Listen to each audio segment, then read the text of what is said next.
అంతే ఇది కూడా, ఇది అంతే. ఈ కారు నుంచి కూడా నేను అట్లాగే తెప్పిస్తాను. సార్ కారు ఊగుతుంది కదా? కారు ఊగట్లేదు సార్, కారులో ఉన్న వాళ్ళు ఊపుతున్నట్టున్నారు. షడప్. ఏమైంది?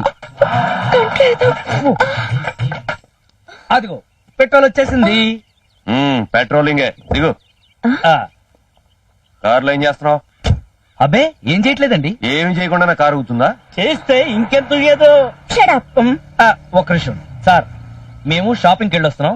ఇక్కడ పెట్రోల్ అయిపోయింది. పెట్రోల్ కోసం ఫోన్ చేసాం, ఇక్కడ వెయిట్ చేస్తున్నాం. నమ్మమంటావు? నమ్మటం అంటే కావాలంటే మేము షాపింగ్ చేసుకొచ్చిన చుడీదార్లు ఉన్నాయి చూడండి. చుడీదార్. ఇది చూడీదార్. ఎస్ఐ గారు, మేము చుడీదారే కొన్నామండి, కానీ అది ఇలా ఎందుకు అయిపోయిందో. స్టేషన్కి వెళ్తే ఇలా ఎందుకైందో అర్థం అవుతుంది. పదండి. 1 minute. డాడీ, ఈ ఎస్ఐ ఎవరో చాలా న్యూసెన్స్ క్రియేట్ చేస్తున్నారు. Just talk to him. ఏంటంట? హలో, ఎవరో? సార్ సార్ నమస్తే సార్. సార్ సార్ నాకు తెలియదు సార్. మీ అమ్మాయి అల్లుడు గారు అని తెలియదు సార్. సార్ తప్పు అయిపోయింది sir. Sir sir sir sir నేనే దగ్గర నుండి పంపిస్తాను సార్. ఓకే సార్, అలాగే సార్. ఉంటా సార్. నమస్తే sir. Sorry madam. It's okay. మీరు పులివెందుల వీరరాఘవరెడ్డి గారు అమ్మాయిని తెలియక ఇలా జరిగింది. మీరు పదండి మేడం, నేను దగ్గర డ్రాప్ చేస్తాను. లక్ష్మి, మహాలక్ష్మి డార్లింగ్. ఏంటి అలా చూస్తున్నారు? నేను మీ పెళ్ళాన్ని. ఆ సంగతి నాకు తెలుసు, కానీ నీకు డ్రెస్ ఎక్కడి నుంచి వచ్చిందా? నేనే తెచ్చా. మీరా మీరా అని ఆశ్చర్యపోతాండి. అబ్బే ఏం లేదు, మీకు ఈ డ్రెస్ కి సంబంధం ఏంటా అని. ఏం లేదండి, సరదాగా షాపింగ్ వెళ్ళాం. అక్కడ ఒక యాక్సిడెంట్ జరిగింది. అక్కడ దొరికిన డ్రెస్ తీసుకొచ్చి ఇక్కడ ఇచ్చా. ఏ, మీరే వేసుకోవచ్చుగా? మేమంత వీపీలమేం కాదు, వేసుకుని ట్రై చేసాం. టైట్ అయిందని ఇక్కడ ఇచ్చాం. ఓహో, చాలా మంచి పని చేశారు. నేను ఎప్పుడు మంచి పనులు చేస్తుంటాను. అట్ ది సేమ్ టైం చెడ్డ పనులు చేసే వాళ్ళ పులుసు పిండుతో. ఏమా బానే ఉన్నాడా? ఏమన్నా లొసుకులున్నాయా? అయ్యో, ఆయన ఎప్పుడు ఏమి అనరు. ఉంటే చెప్పమ్మా, లేకపోతే అంటే ఫ్యామిలీ కొట్టి గీడుస్తా. ఏయ్, ఈ పొట్టాడు ఎందుకు వచ్చాడు ఇక్కడికి? ఏం రాకూడదా? యు ఆర్ మోస్ట్ మరి అదే లొసుకులంటే ఇయ్యే. ఏమండి, ఈ డ్రెస్ నాకు ఎలా ఉంది? ఏ మాట కామాటే చెప్పుకోవాలి, చాలా బాగుంది. థ్యాంక్స్. ఏమండి, రేపు నా పుట్టినరోజు కదా, మీరు స్కూల్కి వెళ్ళడానికి వీల్లేదు. నీ పుట్టినరోజా? ఏ, మీకు గుర్తులేదా? గుర్తుంది, కానీ టెన్షన్ లో మర్చిపోయాను. సారీ. పర్లేదండి, రేపు సరదాగా రామోజీ ఫిలిం సిటీకి వెళ్దామా? ఓకే. వద్దొద్దు, ఓషన్ పార్క్ వెళ్దాం. ఓకే. వీరరాఘవరెడ్డి అల్లుడు కదా? అవును సార్. మరేంటి వేరే అమ్మాయితో తిరుగుతున్నాడు? గొప్పవాడి ఇళ్లలో ఇలాంటివన్నీ మామూలే సార్. పేరుకు పెళ్ళా ఉంటుంది, బయట మాత్రం ఇలాంటి చిలకొట్లు ఉంటానే ఉంటాయి సార్. వచ్చేసాను సార్. మా ఎమ్మెని నిడిచిపెట్టేందుకు మాస్టర్ ప్లాన్ వేసిన. అవునా? ఏంటి సార్ అది? కడపలో నేను పెద్ద ఫ్యాక్షన్ ఇస్తుంది కదా, మా ఇంజనికి 10 సంవత్సరాలప్పుడు నన్ను చంపేటందుకు నా ఇంటికి 10 మంది వచ్చినారు. అమ్మో. కొడుకుల్లో ఒక్కొక్కరిని మా అమ్మ కళ్ళ ముందే నరికి మారేసిన. భయపడిపోయినాది. ఫ్యాక్షన్ వద్దు, ఈ ఊరొద్దు, పోతాం పోతాం అంటే అన్ని ఆనే విడిచిపెట్టి మా అమ్మ కోసం ఈ ఊరు వచ్చేసిన. సార్, మీ ఫ్లాష్ బ్యాక్ కి నా ఫ్యూచర్ ఫ్రెండ్ కి సంబంధం ఏంటి సార్? ఉందబ్బి. ఏంటి? నువ్వు ఒక పెద్ద ఫ్యాక్షన్స్ లీడర్ కొడుకు అని ఆమె నమ్మించిన వరకు మా అమ్మి మూసేటందుకు గుడికని ముఖం చూడదు. అర్థమైపోయింది సార్.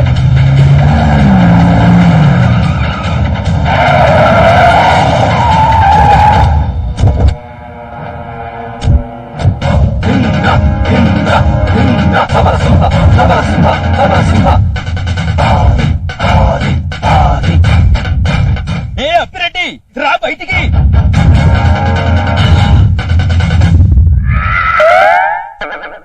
మీరు గుర్తుపట్టలేదన్నా? నేను ఇంద్రసేనారెడ్డిని. నేను సమరసింహారెడ్డినన్నా. నేను ఆదికేశవరెడ్డినన్నా, ఫ్రమ్ రాయలసీమ. మీరెందుకు వచ్చారు? ఎందుకంటావేంటన్నా? నీకోసం మొత్తం ఇండియా అంతా కలిసి వచ్చేస్తా. ఇక్కడ డ్రైవింగ్ స్కూల్ పెట్టుకున్నావని తెలిసింది, అందుకే వచ్చా. బాంబులు పట్టాల్సిన చేత్తో స్టీరింగ్ పడతావా? మనుషుల్ని నరకాల్సిన వాడివి ఇలా కార్లు నడపడం ఏంటన్నా? కమాన్, మన రాయలసీమకు వెళ్ళిపోదాం. రాన్నా రా. నేను రాను. రావా? కత్తులతో కాదు, కంటి తూపులతో చంపుతాను అనే వంశంలో పుట్టిన వాడివి. కక్ష తీర్చుకోవడానికి రానంటావేంటన్నా? రా. ప్రాణానికి ప్రాణాన్ని, శవానికి శవాన్ని సమాధానంగా చెప్పే రాయలసీమ గడ్డ మీద బొట్టు కోయించుకున్న నువ్వు తిరిగి వాడ రానంటావా? మన కడపలో గడపని గడగడలాడించిన మన తాతయ్యని ఒక్కసారి గుర్తు తెచ్చుకోండి. గుర్తు చేసుకున్నాను, గుర్తు రాలేదు. నీ తల్లిని, తండ్రిని, అత్తని, మామని, అక్కని, బావని, అన్నని, వదినని దొంగచాటుగా బాంబులేసి చంపిన ఆ నీలకంఠాన్ని ఒకసారి గుర్తు చేసుకో. ఆ నీలకంఠాన్ని ముక్కలు ముక్కలుగా నరకాల్సిన బాధ్యత నీకు లేదా అన్నా? ఉంది కానీ ఇంకా కాని ఏంటన్నా? కానీలు పోయి చాలా రోజులైంది. ఒక్కసారి నీ మీసాన్ని మెలై తాగన్నా. ఏంటి రాయలసీమ నీళ్ళన్నా? ప్రపంచంలో ఏ నీళ్లలోనైనా క్లోరిన్ మాత్రమే ఉంటుంది. హ, రాయలసీమ నీళ్లలో పౌరుషం ఉంటుంది. తాగన్నా, తాగు. ఎలా కదుగుతున్నాయి అన్నా? ఈ నీళ్లు తాగి ఆ నీళ్ళకంటే అడ్డంగా నరికాయి. ఇదేంటి రాయలసీమ గాలి? నీకు సీమ గాలి సోకి చాలా రోజులైందని తీసుకొచ్చా. ఊదింది నువ్వేనా? అవును. అందుకే ఈ గబ్బు. రాయలసీమ నీళ్లు తాగావు, రాయలసీమ గాలి పీల్చావు. ఇప్పుడు చెప్పన్నా, ఆ నీలకంఠారెడ్డిని ఏం చేస్తావు? ముక్కలు ముక్కలుగా నరికేస్తా, లేదా బాంబులతో మలమల మలమల మల మార్చేస్తా. బయలుదేరండి. డాడీ అర్జెంట్ గా రివాల్వర్ తీసుకుంటా. అమ్మో, నన్ను చంపేస్తుందా ఏంటి? నీ కుటుంబాన్ని సర్వనాశనం చేసిన ఆ నీలకంఠారెడ్డిని వదలొద్దు. వెళ్ళి వాడి పిట్టలు కాల్చినట్టు కాల్చేయండి. ఇంకా ఆలోచిస్తారేంటి? వెళ్ళండి, వెళ్ళండి. ఎక్కడికి? కడపకి. ఇంకెక్కడికి?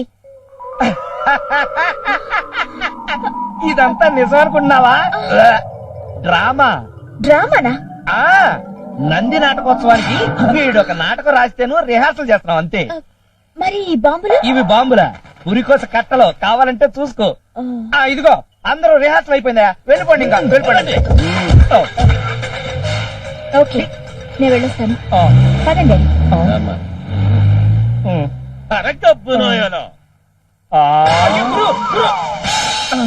గురు గురు ఏం జరిగింది? జరిగిందేదో జరిగింది. నీ ఫేస్ కి ఆ ఫ్లాష్ బ్యాక్ కి పెద్దగా సూట్ అయినట్లేదు. ఫ్లాష్ బ్యాక్ గురించి నువ్వు మాట్లాడతావు? ఫ్లాష్ బ్యాక్ అంటే ఎట్లా సార్? నీ ఫేస్ తగలయ్యా. అమ్మయ్యా, ఫ్రాక్షన్ సీన్ లోంచి బ్రతికి బయటపడ్డాను.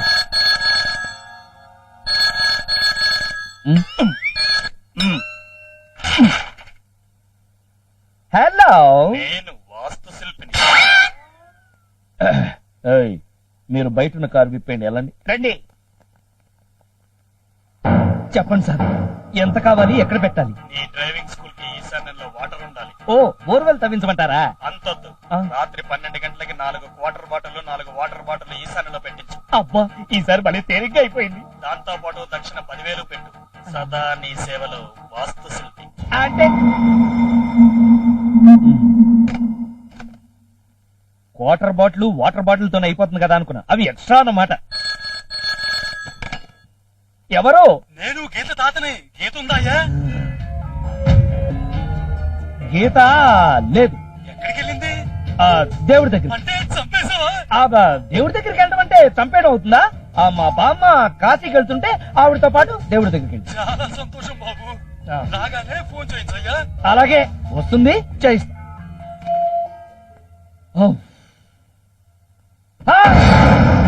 మీరెప్పుడు వచ్చారు? కాశీ మజిలీ కదా చివరిలో వచ్చాను. కాశీకి వెళ్ళాలంటే ఎంత ఖర్చు అవుతుంది? నాకు తెలియదు. తెలియకుండానే కాశీ పంపించావన్నమాట. అవును, కాశీ మనకి ఈశాన్యంలో ఉందా, నైరుతిలో ఉందా? ఏంటి ఆలోచిస్తున్నావు? సార్, ఈ టెన్షన్ నేను భరించలేకపోతున్నాను. అసలు జరిగిందంతా మీకు చెప్పేస్తాను. నాకు అసలే ఆప్షన్ మైండ్. పాయింట్లు మర్చిపోతే కష్టం. ఇప్పుడు చెప్పు. అసలు ఏం జరిగిందంటే,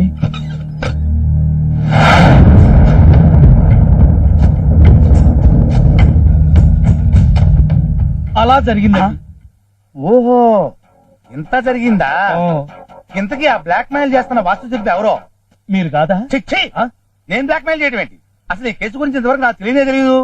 మరి ఇందాక కాశీ అన్నారు. అదే, మా అమ్మ నాన్న కాశీ వెళ్తానన్నారు. ఇందాక నేను ఇక్కడికి వచ్చేసరికి నువ్వు కాశీ గురించి మాట్లాడుతున్నావు కదా, తెలుసేమో అని అడిగాను. అయ్య బాబోయ్, మీకు అన్ని విషయాలు తెలుసు అనుకుని అనవసరంగా నోరు జారాను బాబోయ్. అనవసరం ఏముంది? నాకు ఎంచక్క ఇంకో మంచి కేసు ఇచ్చావుగా, వస్తా.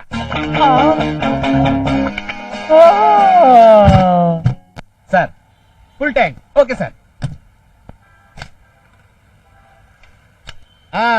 ఫుల్ ట్యాంక్ కొట్టావు కదా కొట్టాను సార్. ఇందులో ఒక 5 లీటర్లు నమ్మకం కొట్టమ్మా. నమ్మకమా? ఆ, అదేనండి నమ్మకం లభించిన రాశారు కదా. ఇచ్చిన పెట్రోల్ తో పాటు నమ్మకం లభించును. నమ్మకం అంటే ఆ నమ్మకం కాదు సార్, నమ్మకమైన పెట్రోల్ లభించును అని అర్థం. ఆ విషయం మాకు అర్థం కావాలి కదా.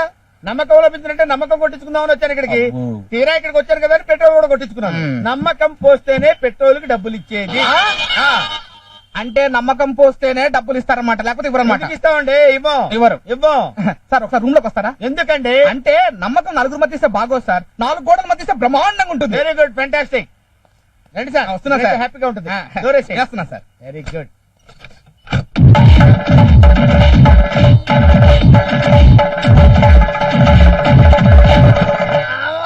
నమ్మకం సరిపోయిందా సార్? లొసుకులు ఎత్తి చూపి బతకాలనుకుంటే నా బతుకే లొసుకైపోయింది. నమ్మకం వద్దు. నీకు దండం బాబు. సార్ నమ్మకం అంటే మళ్ళీ రండి సార్.